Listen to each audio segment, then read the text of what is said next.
Hello everyone, another day, another legal learning. Parental waivers in the context of school's activity. Is it valid or not? Disclaimer, I'm not yet a lawyer. The content of this blog is for educational and informational purposes only.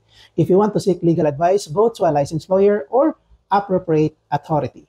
Article 6 of the Civil Code of the Philippines states that rights may be waived unless it is contrary to law, public order, public policy, morals, or good custom. Now, what is the nature of parental waivers in school activities such as field trips, sporting events, or extracurricular activities? Well, the purpose of it is to let the parents sign a waiver or consent form acknowledging the risk like the travel or sports injury, and also give consent that they allow the participation of their child to such activity. But take note, parental waivers is not an absolute shield for the school.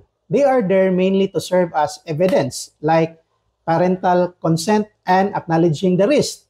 Also, risk management tool to show the school exercise diligence, and also for administrative requirements because DepEd usually asks parental consent basta off-campus activities.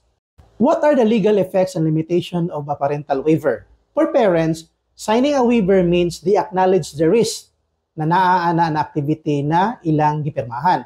But it will not lose their right to claim damages if the school was negligent in their duty.